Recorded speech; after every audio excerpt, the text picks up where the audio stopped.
This little guy here had profuse nosebleeds every day.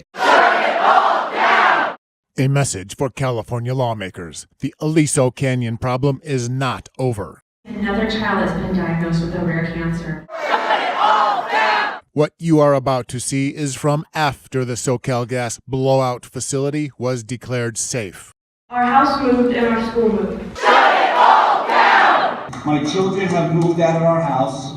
Shut it all down! My kid said, "Oh no, do we have to relocate?" And I said, "I don't know." With perhaps thousands of victims still getting sick, you elected officials refuse to investigate or do anything. And what's happened since then? Nothing, not a damn thing. Your job is to protect public health. Tired of you failing your mandate, 1,000 residents completely took over your state hearings and gave 7 hours of painful testimony. This is what you are ignoring. We've been working very hard with a team of engineers to implement what we believe is one of the strictest and most comprehensive set of testing regimes applied to any gas spill in the United States. Good evening, everybody. Porter Ranch residents, please stand up in front in solidarity. Stand up. Get up. This is our community meeting. So we're actually... Who would like to hear what Porter Ranch has to say? Let us speak! Let us speak! Let us speak! I have headaches, nausea, vomiting, dry heaving, itchy skin, rashes, sore throat, very lethargic, and constant diarrhea, and stomach pain, and achy body, and hair loss. This is like half, not my hair. Such fatigue that it's so hard to move. And all this continues. We are told it is safe, but we continue to feel these symptoms. Her because my daughter, she started getting migraines during the gas leak. And now the migraines, if she does not take medicine right away, she's vomiting. November 17th, at the school nurse said she's already thrown up 3 times. I got the same phone call on the 24th of January. She couldn't even see. She said, "Mom, it started to get black. I couldn't see the letters." I have the onstart of a thyroid disease, and now I'm anemic. My kid is sick, and I don't know what else I have. I haven't been back to the doctor since January because I don't want to know what's wrong with me. Right. Yeah. God forbid that there's some. What am I going to do? What am I going to do? You guys are playing God, and your time is up. Last Tuesday, when they took methane out of Aliso Canyon, my mom got a call from Castle Bay Lane, which is my brother's school. He needed a change of clothes because his were soaked in blood after he got another nosebleed. He's had a horrible headache every day since then. Why? Why are you telling us we have to live this way?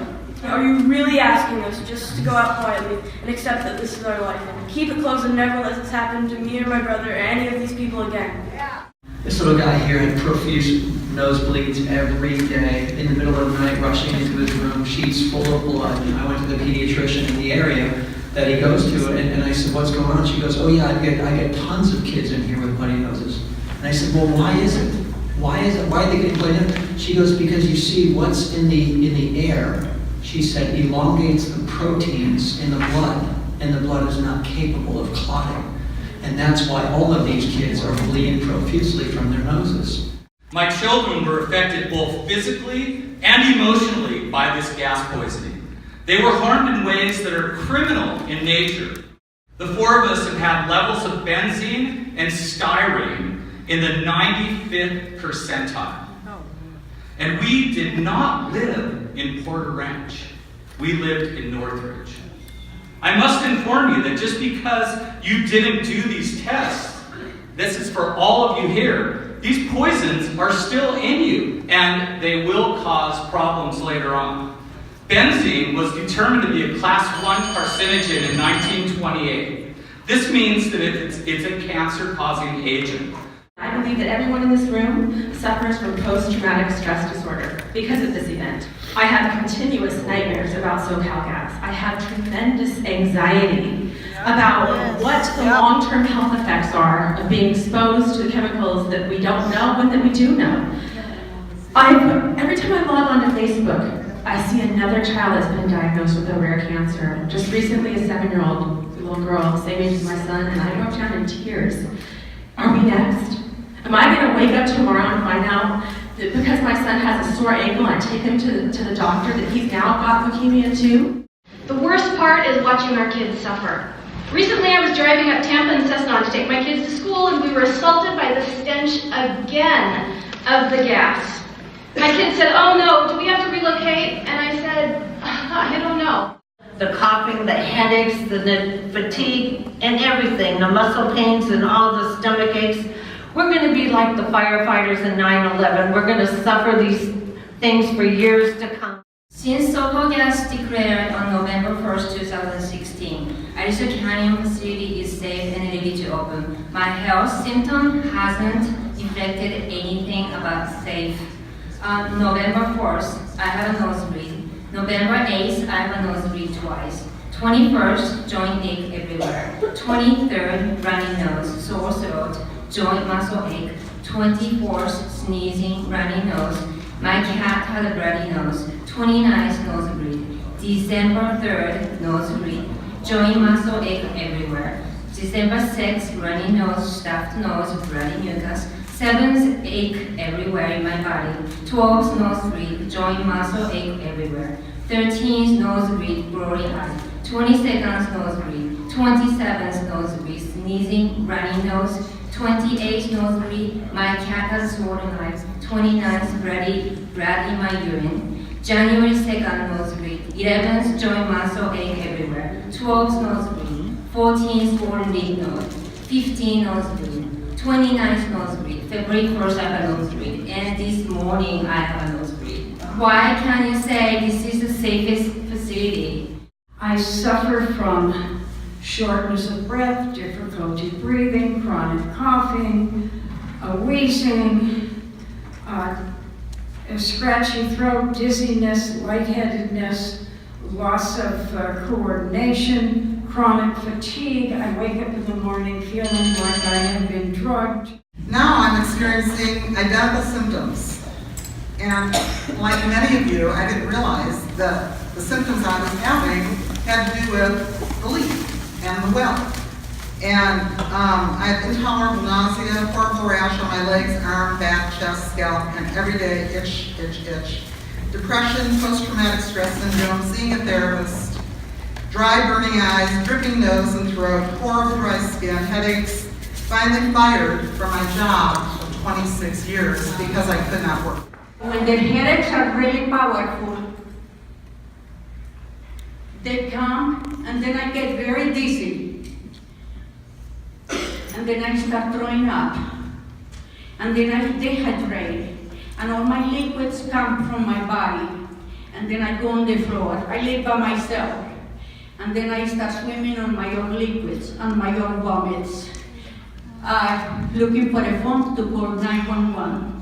I cannot open the door because I cannot get up from the floor or the second floor. They break to the back door. What Aliso Canyon has done to me is irreparable. I am broke, I am ill, I am isolated, I am depressed. I take one day at a time. Gentlemen, you need to shut this facility down. We are human beings. We are people. We are suffering. The kids are suffering.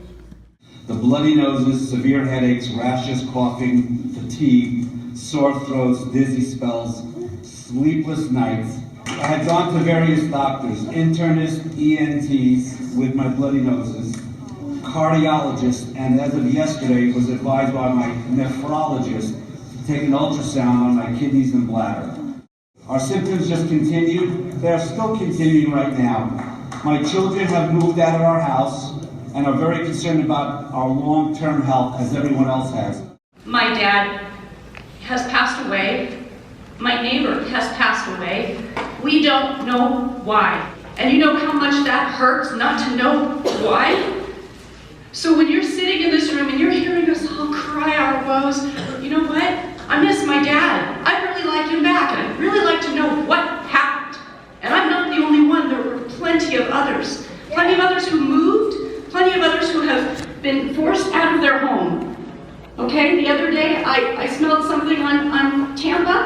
called it in. It was on the 24th, and ooh, they had another leak. I called AQMD, they went up there, they verified it. And what's happened since then? Nothing, not a damn thing. This is not just Porter Ranch. Nope. It's throughout the entire valley.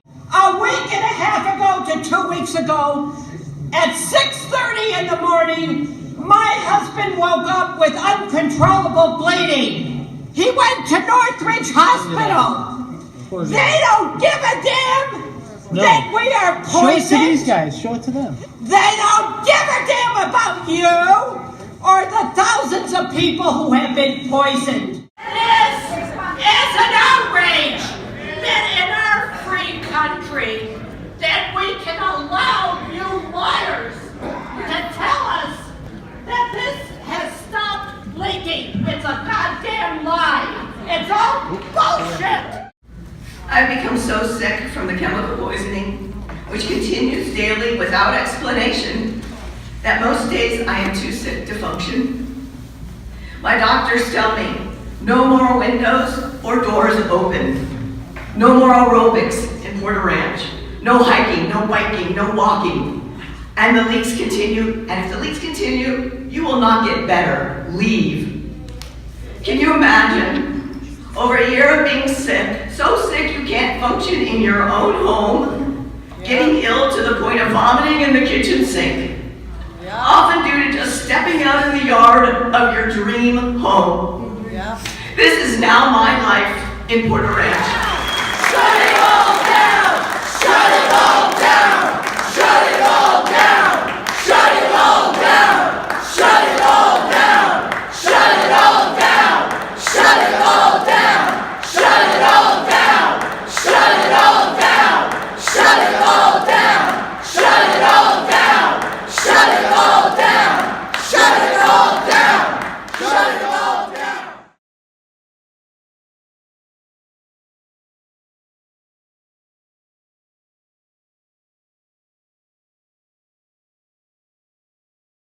February 2017.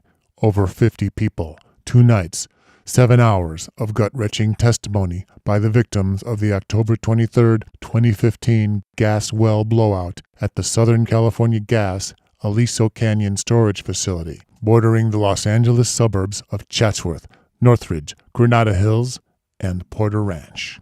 Approximately 23,000 people had to flee their homes, some for up to 8 months, or become seriously ill from the toxins spewing into their neighborhoods. 2 grade schools were closed. The state of California ordered the entire facility shut down in January 2016, as it remains. Even though they returned to their homes only after the blowout was controlled 112 days later, many residents are still getting sick. On November 1st, 2016, SoCalGas declared their shuttered facility was now safe. State regulators concurred. However, health officials, doctors, elected reps, the Los Angeles School Board, university professors, scientists, the county fire department, and over 1,000 area residents attending those hearings and submitting volumes of documentation clearly knew otherwise. They were not going to sit idly by, like sheep to the slaughter, and hear a planned safety review of the deteriorating facility. They demanded the regulators cancel the safety review and let them testify. Regulators were forced to yield to the demands of the 1,000 people and change the agenda for both hearings. The ongoing health problems go way beyond Porter Ranch, and most of the testimony here refers to what happened after SoCalGas and the state declared the facility is safe to reopen. The health problems in the area continue to this very day.